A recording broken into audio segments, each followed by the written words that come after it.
A Calhoun County inmate is accused of trying to kill a deputy sheriff. The 80s are back. We're talking temperatures in the 80s returning to East Alabama. We'll have all the forecast details coming up. Coming up in sports, we'll take a look at the Oxford Yellow Jackets as they prepare for Hartselle tomorrow in the quarterfinal round of the baseball playoffs. EAN Local News starts now.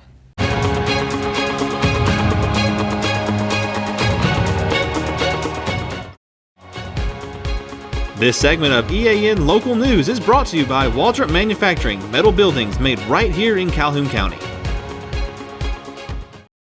Good evening, and thank you for watching East Alabama Now Local News for Wednesday, May 3rd, 2023. I'm Mike Stedham. And I'm Katie Edwards. Charges of attempted murder and second-degree assault are being filed against inmate Demario Lamotte Burnett. Calhoun County Sheriff Matthew Wade says Burnett is accused of beating two deputies Monday afternoon inside his maximum security cell. The sheriff says the incident began around 4:45 Monday afternoon when Burnett refused to obey orders from those deputies. Wade says Burnett broke a mop in half and used it as a weapon to barricade himself inside the shower.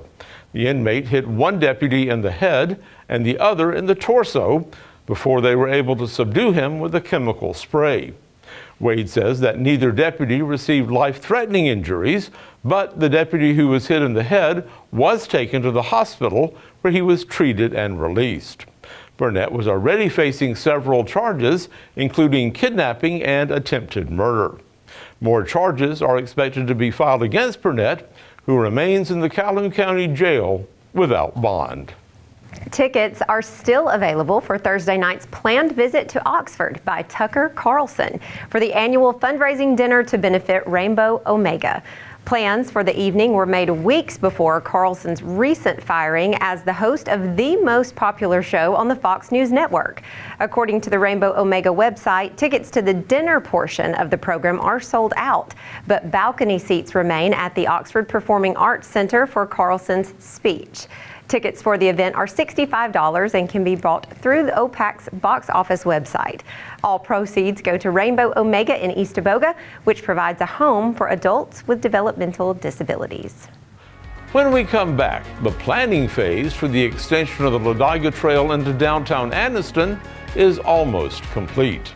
Well, my name's Mike Craven, and we recently purchased an open carport, metal carport from Waldrop Manufacturing. I have an extra car. We have a very small home, very small driveway. And I needed somewhere just to park another vehicle, just out of the weather. And I had been told by 2 or 3 friends that knew we had recently remodeled a home that Waldrops were the people that you need to go talk to. I was in that area one day and I thought, hey, I'll just stop in, and I did without calling, and greeted warmly, well taken care of. It was just, really the whole process was just good from day one.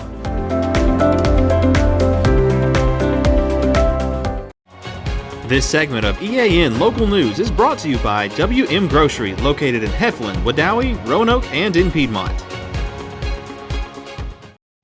The completion of the Ladiga Trail into downtown Anniston is still about a year and a half away, according to an update received by the Anniston City Council Tuesday night. Joe Meads, part of the engineering team working on the extension of the trail, says the design process is about 75% complete. He told the council that it should be able to take bids for the construction work on the trail in August, with a completion date of November 2024. The 7-mile extension will run from Anniston's train station on West 4th Street to Michael Tucker Park in Weaver, where the trail currently ends. Tomorrow is the first Thursday in May, the designated day by Congress as the National Day of Prayer. The resolution inviting people to pray for the nation was passed by both houses in 1952 and signed into law by President Harry S. Truman.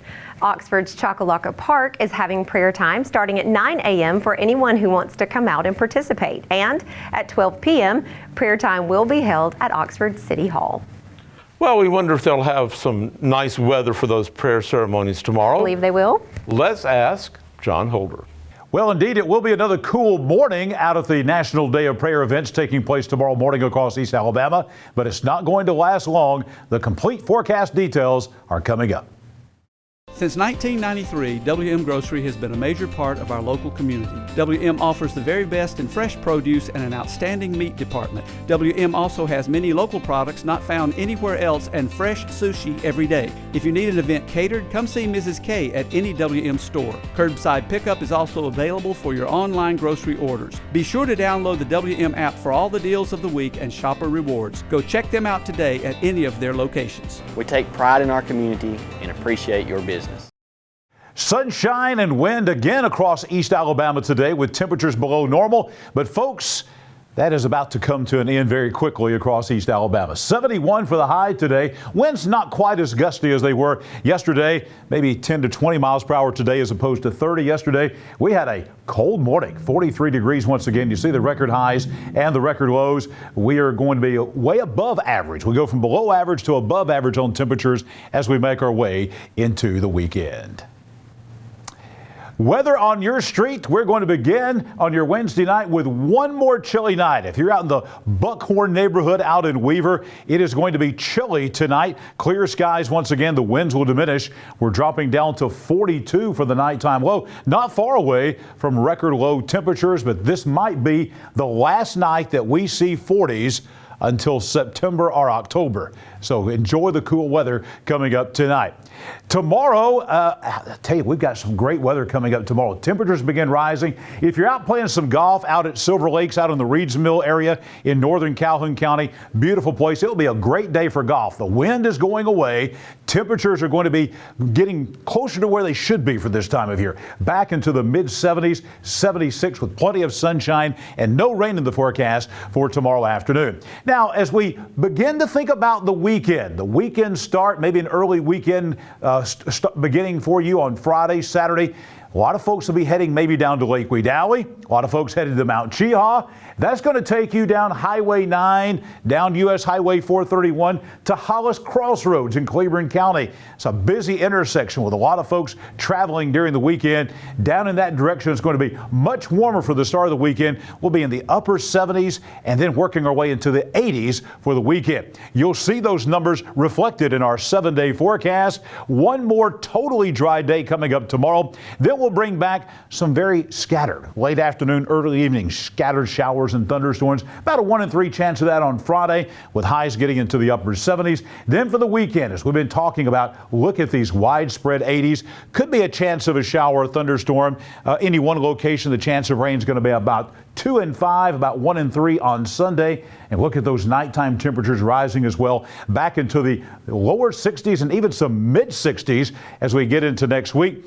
And believe it or not, folks, we are headed straight to summertime. By Monday or so, we're going to see temperatures in the mid to upper 80s. We'll have those late afternoon, early evening, scattered showers and thunderstorms with the heating of the day. It is going to feel just like the middle of June in Alabama coming up next week, an early preview of summertime.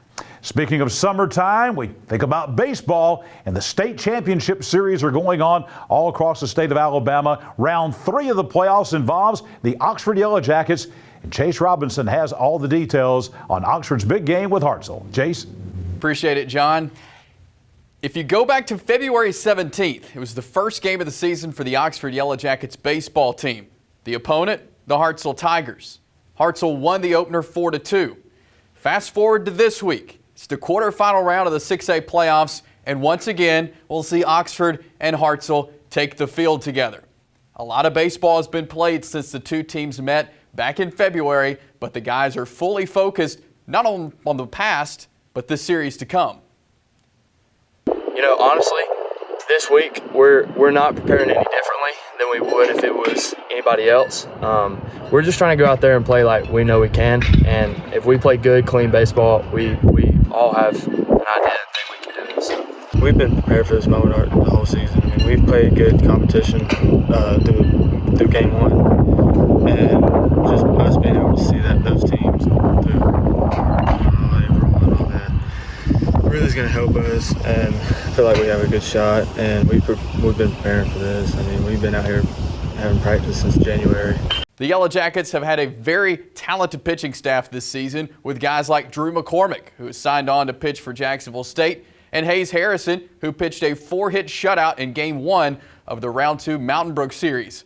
Harrison credits the defense on helping the pitchers be successful. We have a pretty big pitching staff this year, so we have a lot of guys that can really go in and compete. And that takes the load off of me because I know once I come out or if I have a bad day, then I have a bunch of guys that can come in and pick me up and do way better. So that's a big thing, and also our defense. When you get on the mound and you have such a good defense behind you, you have the most confidence in the world because you know you can just get the ball in play and they're going to make outs. The Oxford Hartselle Best of 3 series will begin tomorrow with a doubleheader starting at 5 p.m. The If Necessary game will be Friday at 5 o'clock.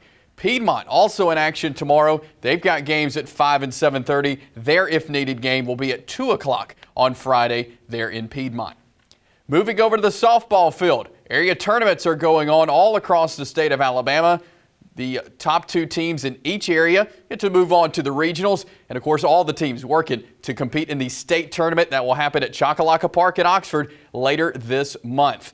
As we take a look at some of our local teams, Pleasant Valley and Woodland, they went into the If Necessary game in their area championship. Pleasant Valley ended up winning 15-13. A lot of runs scored there in the Class 2A Area 9 championship. Moving over to 3A Area 10, it was Piedmont shutting out Weaver 10-0 behind a no-hitter from Bulldog pitcher Savannah Smith.